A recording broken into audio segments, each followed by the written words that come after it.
Of all the games in my collection, few raise my excitement level at the mere sight of it like this one. Doom 2: Hell on Earth. Developed by id Software and released to North American retail by GT Interactive Software on October 10th, 1994. Exactly 10 months after the shareware release of the original Doom, which was still wildly profitable despite only being sold via phone or mail order, and that's one reason Doom 2 happened so quickly. Publisher GT Interactive really wanted a copy of Doom to sell by the 1994 holiday season. They'd worked with id Software already, having distributed these registered full versions of Commander Keen Goodbye Galaxy and Wolfenstein 3D. But Doom was another beast entirely, able to rake in $100,000 worth of orders a day without any retail presence whatsoever. To put it bluntly, id Software didn't need a publisher for Doom. GT was adamant though, and after a couple of meetings that went nowhere, an agreement was reached. Doom 2 would be developed with a $2 million marketing budget, and id Software would retain all intellectual property rights, creative control, and company branding on the front of the box instead of the back. Another part of this deal was that, unlike the original, Doom 2 would not get a shareware version at all. Developer John Carmack, for one, seemed fine with this, stating that a lot of people consider themselves to have finished Doom when they just finished the shareware episode. Doom 2 was explicitly a commercial release, so they left the shareware model behind this time. And well, that worked out, considering Doom 2 was the best-selling game of 1994. Demand was so high that its initial print run of 600,000 copies sold out in a single month, with total copies sold surpassing 1.5 million by the end of the 90s. And it was this original US release that I first saw around Christmas of 94, proudly displayed on a front end cap in the PC gaming section at a local Kmart. It stood out for a variety of reasons, not the least of which was its box art, painted by acclaimed fantasy artist Gerald Brom. That gruesome cyber demon with its weird exposed abdomen, Doom guy wielding his shotgun and that utterly bonkers haircut, smashing cinder blocks with his butt. And of course it stood out because, dude, it was Doom Part 2. Something I had no idea existed until I saw it on the shelf for $50, with the original game nowhere in sight. Kinda strange in retrospect, but before Ultimate Doom came around in 1995, the only version of Doom for sale in stores was Doom 2, and maybe Doom 1 shareware. A fact that seemed to cause some confusion if these newspaper ads are any indication. Check out this mix-up by Staples. Whoops. Doom 2 was also the first time I'd seen this new thing called an ESRB rating, this imposing black and white M on the box. Yep, this hit shortly after the big video game ratings debate in the US, and Doom 2 was one of the first to earn itself a mature rating. Something not seen on the UK release distributed by Virgin Software, lending this particular cover a cleaner overall look. Then again, it doesn't have that shiny embossed cardboard that the American one has, so you win some, you lose some in the worldwide Doom 2 box art department. Anyway, enough persnickety packaging ponderment. Inside the box, you get Doom 2 itself on either a CD-ROM or a quintet of 3.5-inch high-density floppy disks, with each format sold as its own SKU. There's also this 8-page manual addendum booklet with plenty of DOS-related setup tips and frequently asked troubleshooting questions. And then there's the Doom 2 instruction manual with 14 full-color pages of backstory, gameplay tips, and listings for each weapon, item, and enemy in the game. Fantastic stuff. But I'm beyond ready to play now, so let's get to it. Doom 2 for DOS starts off the same as its predecessor, a vivid 256-color splash screen with depictions of demonic destruction and some overly ominous music.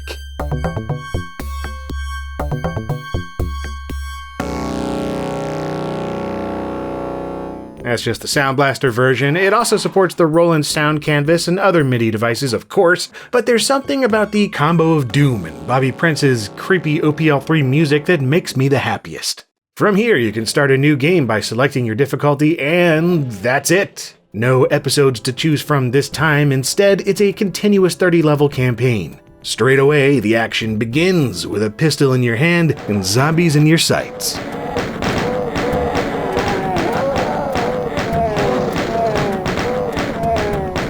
Or you could take the opportunity to look around and soak in the environment, which inevitably brings your attention to this spot over to the left hiding the chainsaw. Yeah, I pretty much always go chainsaw.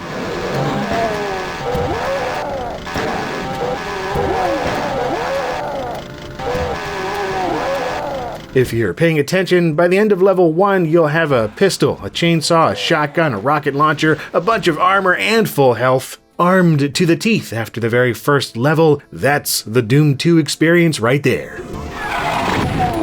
You're prepped for the upcoming slaughter right off the bat, with Doom Guy boasting speed, agility, and overall control that remains as satisfying as it was in the original Doom. No surprise, since Doom 2 is built on the same tech and pretty much acts as a standalone expansion pack to the original game.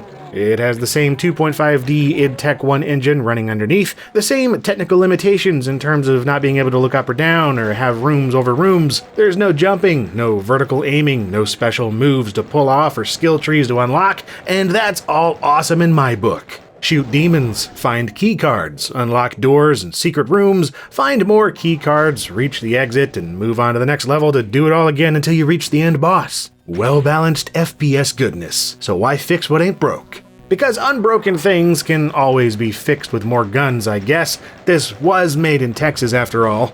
Yeah, it's time we talk about Doom 2's big fat arsenal. Truly one of the great joys in life. Beyond the aforementioned fist, chainsaw, pistol, shotgun, and rocket launcher, also making a triumphant return is the chain gun, with its rapid-fire room-clearing abilities proving as useful as ever against enemies near and far. There's also the plasma gun, frantically firing energy cells as quickly as the original Doom, but popping up far earlier this time on the 5th map. And of course, it isn't Doom without the BFG. And again, you can find it faster this time with level 8 and onward, becoming your personal playground of glowing green plasmic destruction. And then, we've got the one and only, the often imitated but never duplicated, double-barreled super shotgun.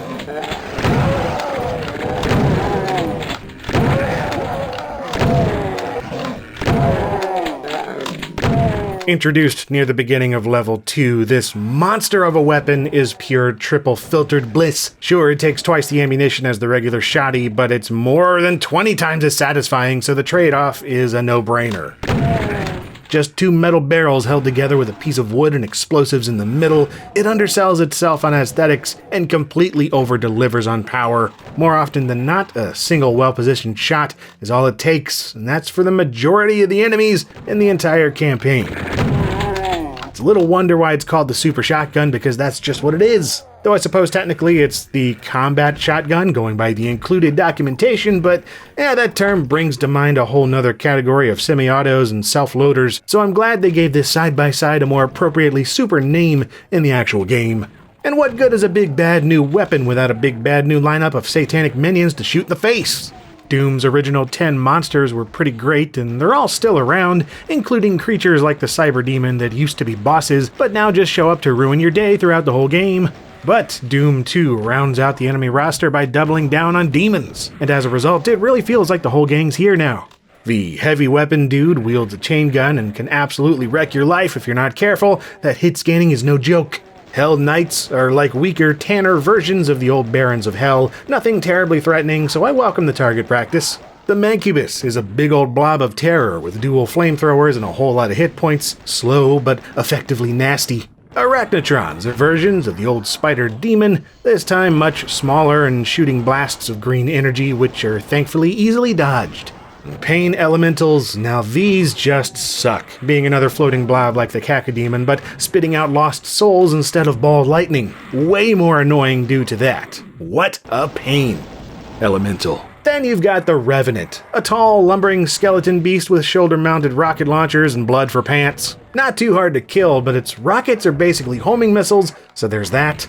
And finally, there's the big daddy chaos bastard of Doom 2, the Arch-Vile, which is not only terrifying to look at, but deadly to look at as well. Simply making line-of-sight contact with the thing can result in you being set on fire until you explode, which is not ideal. Arch-Viles can also bring lower-tier enemies back from the dead if you let them stick around long enough, so don't do that. Kill them hard, kill them fast. Oh yeah, and there's a couple secret levels that include killable Commander Keens hung from the ceiling, and even SS troops from Wolfenstein 3D, but these are more like Easter egg / in-joke kind of things. You won't be seeing any Keens or Nazis wandering around the streets of Earth or the spaceports of Mars. Speaking of which, another thing to touch on are the levels themselves, the atmosphere they provide, and the overall pacing throughout the 30-level campaign. because, well, this is where Doom 2 is kind of a mixed bag in my opinion.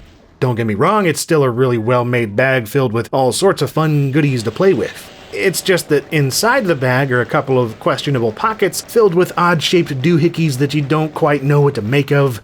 My biggest qualm is that around a quarter of the levels are rather unappealing to me, specifically the ones that are supposed to be based in our realm. I mean, for a game titled Hell on Earth, I expected a lot more Earth with, like, hell on it and stuff. Instead, we've got a barely connected selection of levels that are loosely sanctioned off into 3 episodes: the space station, the city, and hell. Again, for the most part, I have a lot of fun playing Doom 2 over and over again. Martian space stations and pixelated hellscapes, oh yeah, give me more of that. But then you've got levels like Downtown that just, what is this?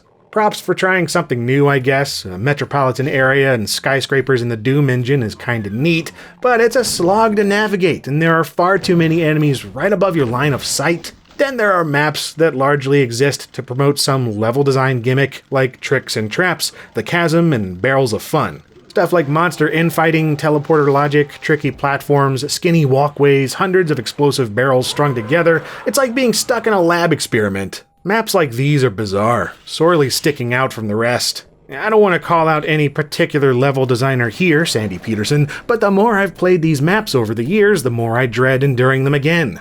That's not to say all the new map styles fall flat though. There's a lot more experimentation than Doom 1 with enemy quantity and wide open spaces, enabling these ridiculous battles with dozens of demons attacking, screaming, dying, and infighting while you circle strafe around picking them off. I love this stuff.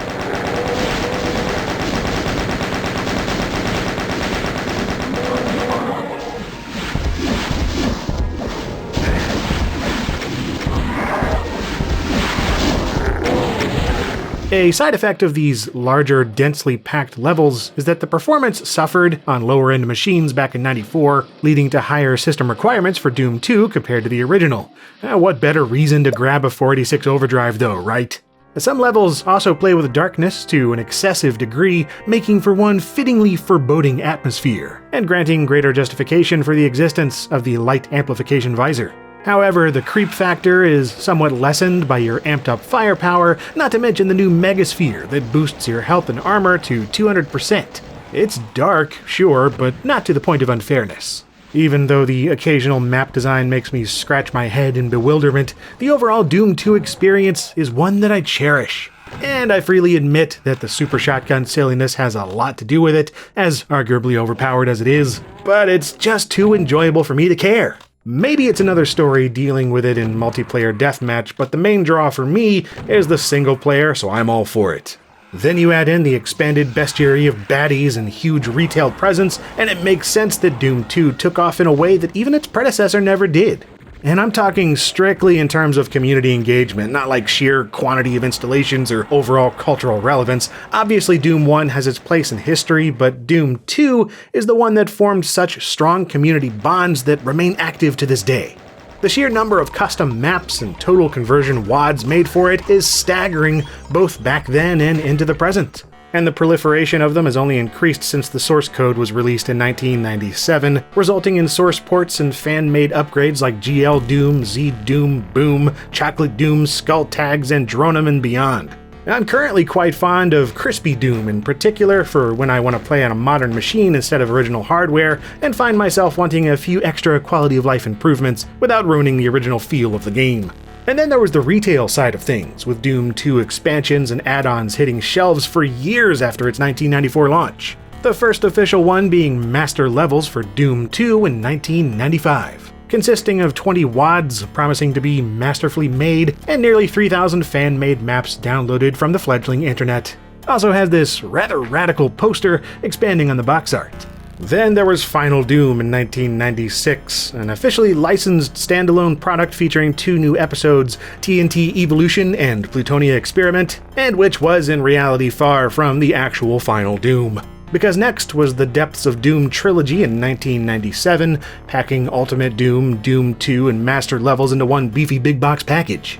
There's also been a slew of repackages and re-releases since then, with one of the more interesting being Doom 2 to Xbox 360, which introduced No Rest for the Living, an all-new expansion episode by Nerve Software. It's pretty good stuff, actually. I recommend it. The episode has subsequently shown up in the Doom 3 BFG edition, which itself includes Doom 2, and can also be played using a source port with the right WAD file.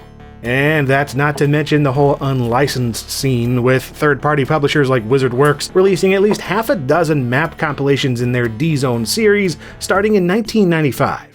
Doom 2 was its own gaming ecosystem throughout the mid-90s, with stuff sold in stores, distributed online, shared among friends, and even created by the US government. Yeah, Marine Doom was a thing, an official project of the United States Marine Corps Modeling and Simulation Management Office.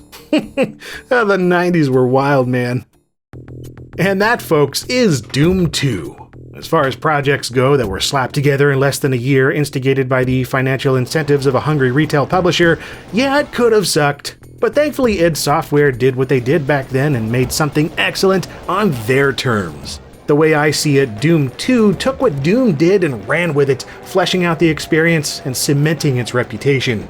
It's hard to imagine the series without revenants and super shotguns, or shooting a giant wall demon that actually hides John Romero's head on a stake. And yet for a time, these were nowhere to be found, and reality was worse off for it. Doom 2 made Doom more Doom-like than ever before, and even with its flaws, I love it nonetheless.